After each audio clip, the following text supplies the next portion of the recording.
Hello everyone, welcome to Yasmin's Learning Corner. আজি ভিডিঅ'ত আমি পঢ়িম ক্লাছ 8ৰ সায়েন্স বুকৰ চেপ্টাৰ 5 কয়লা আৰু পেট্ৰলিয়াম। আজি আমাৰ চেপ্টাৰৰ লাষ্ট টপিক সেইটো হৈছে কিছুমান প্ৰাকৃতিক সম্পদ সীমিত।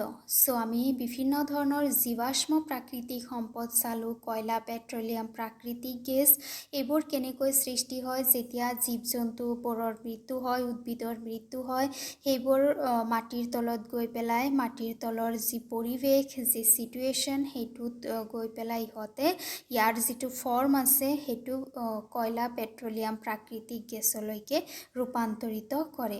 সো এই যিবোৰ প্ৰাকৃতিক সম্পদ আছে, প্ৰাকৃতিক সম্পদসমূহ কি হয়, সীমিত হয়, লিমিটেড হয়।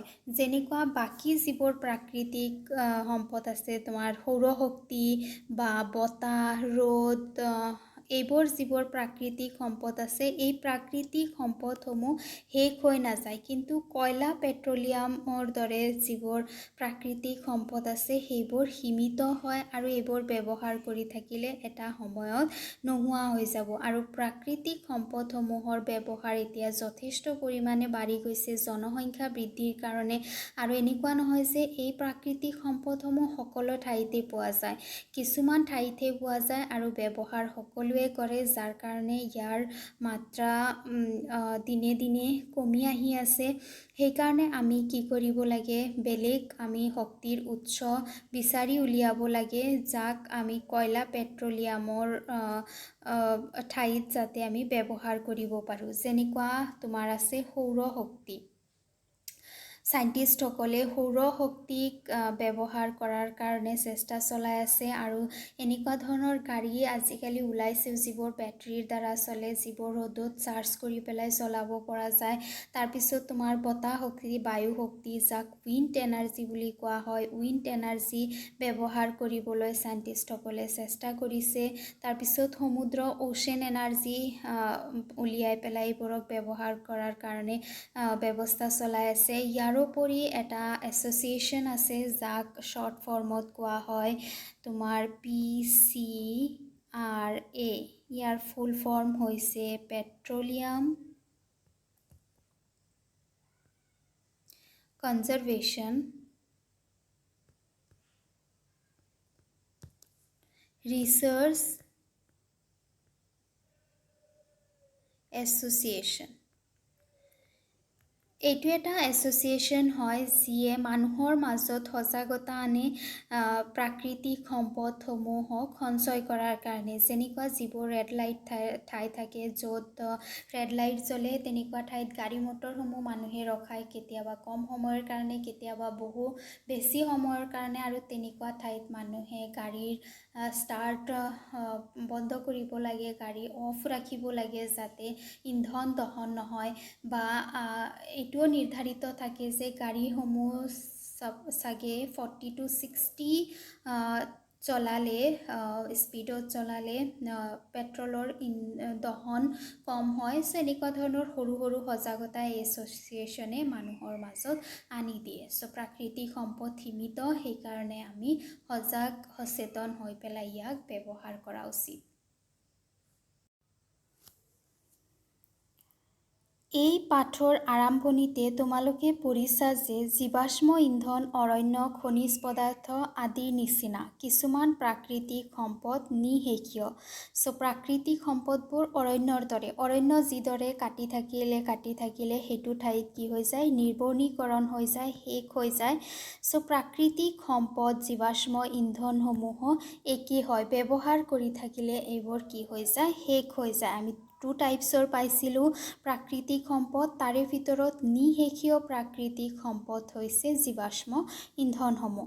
তোমালোকে জানা যে কয়লা আৰু পেট্ৰলিয়াম জীৱাশ্ম ইন্ধন। কিয় জীৱাশ্ম ইন্ধন? এইবোৰ জীৱিত জীৱৰ পৰা সৃষ্টি হয়, জীৱৰ পৰা সৃষ্টি হয় কাৰণে ইয়াক জীৱাশ্ম ইন্ধন বুলি কোৱা হয়। ইন্ধন কিয় কোৱা হয়? ইয়াক জ্বলালে তাৰ পৰা তাপ উৎপন্ন হয়। মৃত জীৱসমূহৰ পৰা ইন্ধনলৈ পৰিৱৰ্তিত হ'বলৈ ইহঁতক বহু বছৰ সময় সময়ৰ প্ৰয়োজন হয়।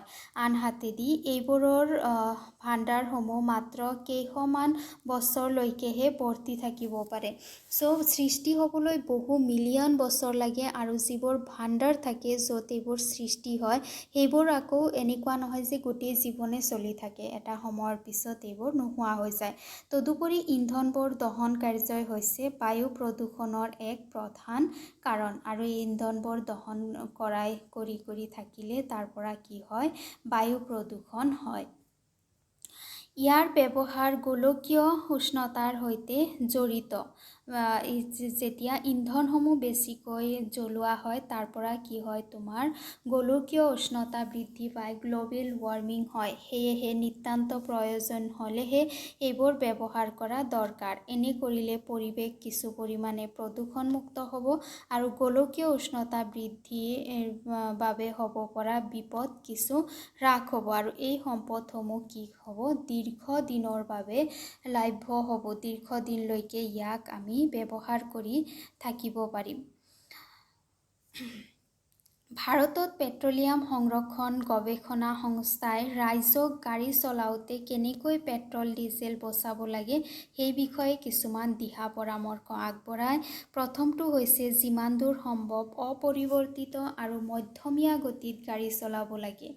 যদি পৰিৱৰ্তন কৰা হয় গাড়ীৰ যিটো স্পীড থাকে, স্পীড পৰিৱৰ্তন কৰিলে পেট্ৰলৰ দহন বেছি হয়। গতিকে স্পীডটো অপৰিৱৰ্তিত হ'ব লাগে আৰু মিডিয়াম স্পীডত গাড়ী চলাব লাগে, তেতিয়া দহন কম হয়।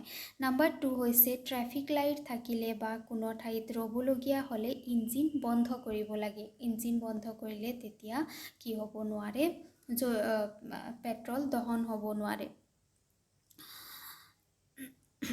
চকাৰ ভিতৰ বায়ুৰ চাপ সঠিকভাৱে থকাটো নিশ্চিত কৰিব লাগে। চকাৰ ভিতৰত যাতে তোমাৰ পাম্প থাকে, চকা যাতে পামচাৰ নহয় সেইটো চাব লাগে, কাৰণ পামচাৰ থকা গাড়ীত বেছিকৈ পেট্ৰলৰ প্ৰয়োজন হয় চলাবলৈ। নিয়মিতভাৱে গাড়ীখন চোৱা চিতা কৰাৰো যত্ন লোৱাটো আৱশ্যক। পুৰণা গাড়ী বা ইঞ্জিন পুৰণা হ'লে তেনেকুৱা ঠাইত ইন্ধন বেছি লাগে, গতিকে এইটো চেক কৰাই থাকিব লাগে। এইকেইটা সাৱধানতা অৱলম্বন কৰা উচিত। ইয়াতে চোৱা আছে চেপ্টাৰৰ সাৰাংশ, আমি কি কি শিকিলোঁ। নাম্বাৰ 1 আছে কয়লা, পেট্ৰলিয়াম আৰু প্ৰাকৃতিক গেছ জীৱাশ্ম ইন্ধন হয়। জীৱাশ্ম ইন্ধন কিয় হয় আগতেও কৈছোঁ চেপ্টাৰ ষ্টাৰ্ট কৰোঁতে, এইবোৰ জীৱৰ পৰা সৃষ্টি হয়, উদ্ভিদ প্ৰাণীৰ পৰা সৃষ্টি হয় কাৰণে জীৱাশ্ম ইন্ধন হয়, কাৰণ ইয়াক জ্বলালে তাৰ পৰা তাপ উৎপন্ন হয়। নাম্বাৰ 2 বহু নিযুত বছৰ আগেয়ে মৃত জীৱদেহবোৰৰ পৰা জীৱাশ্ম ইন্ধনসমূহৰ সৃষ্টি হৈছিল। বহু মিলিয়ন বছৰ আগতে এই মৃত জীৱ জন্তুবোৰৰ পৰা বহু সময় লৈ তাৰ পৰা কি হৈছিল, এই যিবোৰ ইন্ধন আছে ইন্ধনসমূহৰ সৃষ্টি হৈছিল। জীৱাশ্ম ইন্ধনসমূহ অসীম সম্পদ, তাৰমানে এইবোৰ এটা সময়ত শেষ হৈ যাব পাৰে। কক, আলকাট্ৰা আৰু কয়লা গেছ, কয়লাৰ পৰা উৎপাদিত পদাৰ্থ, প্ৰত্যেকটোৰে বেলেগ বেলেগ ব্যৱহাৰ আছে। এই তিনিটা হৈছে কয়লাৰ পৰা পোৱা তোমাৰ উপাদান, যাক ব্যৱহাৰ পেট্ৰলিয়াম শোধন কৰি পেট্ৰলিয়াম গেছ, পেট্ৰল, ডিজেল, কেৰাচিন, মম পিছল কৰা আদি প্ৰস্তুত কৰা হয়। যেনেদৰে পেট্ৰলিয়ামৰ পৰা পেট্ৰল, ডিজেল, কেৰাচিন, ঠিক তেনেদৰে কয়লাৰ পৰা কক, আলকাট্ৰা এইবোৰ বস্তু পোৱা যায়।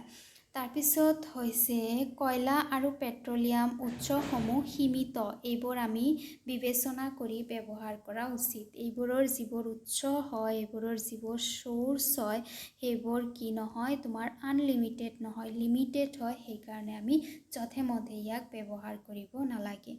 নেক্সট ভিডিঅ'ৰ পৰা আমি কুৱেশ্যন এনচাৰ আলোচনা কৰিম। ভিডিঅ' কেনেকুৱা পালা জনাবা, ভাল লাগিলে লাইক কৰিবা, বন্ধু বান্ধৱৰ সৈতে শ্বেয়াৰ কৰিবা আৰু চেনেল ছাবস্ক্ৰাইব কৰিবা। Thank U.